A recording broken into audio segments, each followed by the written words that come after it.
Эрден лама самена. Самена. Эрден лама, а если буддизм такая хорошая религия, то почему тогда христиан и мусульман больше? Ну, вы понимаете, это в зависимости от людей и принципов. Для кого-то очень более приемлема вера в Христа, для кого-то вера в мусульманство. Ну да, но Ислам, получается, что для большинства-то она более приемлемая. Ну, это хорошо. Наличие многих разных религиозных конфессий — это благо, потому что все мы не одинаковы, мы с вами разные. У нас разные воззрения, у нас разные запросы. На основе этого, и, соответственно, у нас возникает то, что мы по-разному ищем. И поэтому, если у нас будет одна единая система, она будет из нас всех, как говорится, квадратиков вылеплена. Зачем? В мире существует огромное количество разных верований, как раз на то, чтобы удовлетворять людским запросам. Ну, как объяснить, что, допустим, некоторые религии все приобретают и приобретают новых адептов, а, допустим, буддизм раньше был в Афганистане, а сейчас его там уже нету? Или в Индии когда-то был буддизм, и сейчас его почти не осталось? Ну, значит, те люди, которые интересовались буддизмом, постепенно вымерли и исчезли, и новое поколение не стало интересоваться. Для них пришло новые религии, которые показалась им наиболее приемлемой, и они понадобилось, что они захотели исповедовать другую религию. Это нормально, естественно. Ну, а нельзя ли тут говорить об упадке буддизма в таком случае? Да нет, упадок буддизма, в моем понимании, это когда нарушаются все устои буддизма, основные нравственные устои. То есть люди, практикующие буддизм, начинают извратно толковать учение или же в угоду себе ее поделать. В этом случае буддизм никогда не преследовал таких целей, как экспансия, захватить как можно больше адептов или прочего. В буддизме очень строгий же запрет стоит на том, что если не попросить, нельзя давать учение по буддизму. То есть человеку, который сел выше тебя, идет с покрытой головой, впереди оборачиваясь, спрашивает. Это связано не с тем, чтобы вот так мощно ли, а именно с учением самим. Если людям это не нужно, то и не нужно.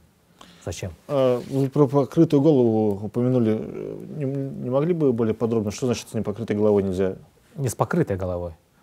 То есть существуют какие-то аспекты выражения почтения. Ну, приветствие даже, скажем. По приветствию люди снимают головной убор. Понятно. То есть когда человек с головным убором начинает здороваться, если даже не выражает, ну, скажем, он выше по социальному статусу, а этот ниже.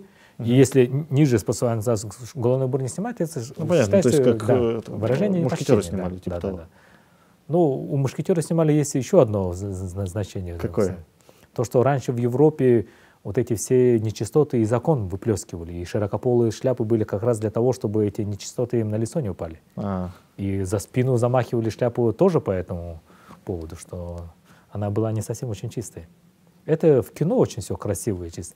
В Европе было очень же в действительности грязно, и нечистоты были, и считалось нормальным во дворце сходить в туалет за дверью. Это было естественно. Все понятно. А почему, вот вы говорите, что откуда это пошло, что нельзя проповедовать не по просьбе? Ведь многие представители других религий проповедуют и без просьбы. Это у самого у буддистских, что не нужно проповедовать человеку неподготовленному, и не нужно. Если человек для этого не созрел и не задается этим вопросом, насильно его в буддизм тянуть или же делать ему буддизм совершенно нельзя. И на сегодняшний день Далай-лама это очень четко подчеркивает, что никоим образом буддист не должен стараться, скажем, приверженца христианина перетащить буддизм. Это он только наносит вред. Но, Эрден, смотрите, получается, буддизм ведь это действительно учение, которое способно избавить человека от страданий. Ведь мы желаем, получается, добра, когда мы это учение преподносим другим людям, знакомим их с ним. Нет? Знакомым, да, но в этом случае как бы оно не превратилось в медвежью услугу. Медведь ведь тоже хотел же мужику, которому он друг, ему испытывал дружеские чувства, муха села ему на лоб, он хотел же муху смахнуть же, но уже тоже по дружбе же. Здесь вы можете подвести, как говорится, лошадь к воде, но вы не можете ее заставить пить. То есть не нужно и незачем. Если человек к этому не пришел к пониманию и не хочет заниматься буддизмом, насильно его заставлять уже взрослого человека совершенно не нужно. Понятно. Это его выбор, и этот выбор нужно уважать. Эрден лама, а все ли бурятские ламы медитируют? Или это по выбору? Ну, как такового, это личный выбор самого человека. Поэтому сказать выборно, вы категория лам медитируете, а вы категория лам не медитируете. Нет такого. Это личные все-таки. Это обязательно или можно не медитировать? Все-таки, в моем понимании, обязательно. Медитация что означает? Один из аспектов медитации, многие думают, что медитация — это когда закрыл глаза, уставился в какую-то точку, или же музыку слушаю, расслабился совсем. Нет, медитация означает постепенное привыкание ума к чему-либо. Есть медитация аналитическая и медитация концентрации на одном объекте есть. То есть, когда я изо дня в день концентрирую свой ум на одном объекте, мой ум привыкает к этому, то есть привыкает к этой медитации. И также здесь, если я понимаю, что гнев — это негативный фактор ума, злой, плохой, ненужный, то я, осознавая ее ущербное качество, начинаю медитировать на добро, то есть избавляться от него. То есть за дня в день, в течение 21 дня, как на сегодняшний день ученые выявили, что минимум 21 день нужен для человека, чтобы какое-то действие вошло в привычку. То есть после 21 дня становится уже легче, и означает, что мой ум привык. И я в течение 21 дня медитировал, можно сказать, на это. То есть таким образом.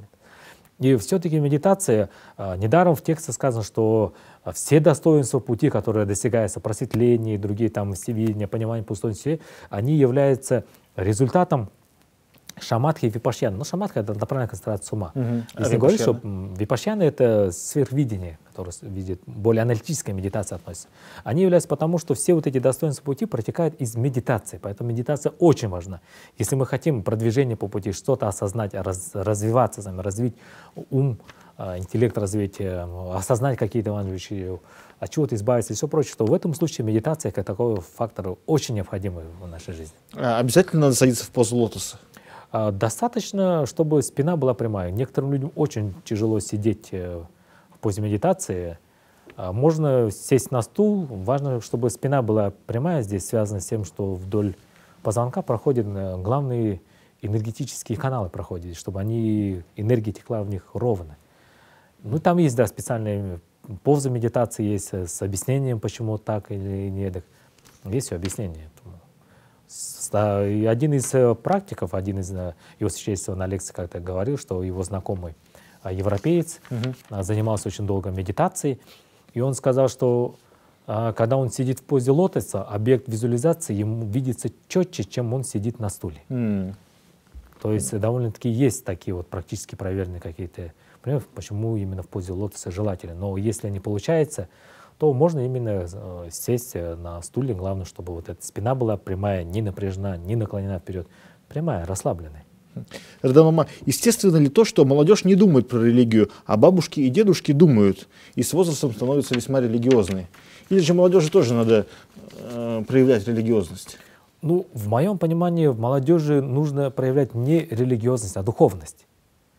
Потому что самое важное в человеке именно в это духовное начало. Если он очень духовно развит, значит, он и нравственно развит. То есть он не будет совершать негативные действия, не будет кого-то унижать, обижать или какие-то наносить побои. То есть именно то, чему и учит религия. То есть намного важнее, по-моему, быть именно духовно очень развитым человеком.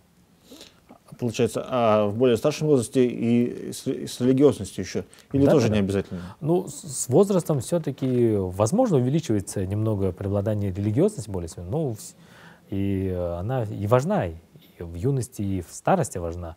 Но в юности, чем важно вот это развитие духовности, там будет уже опираться ведь на логику, на ум.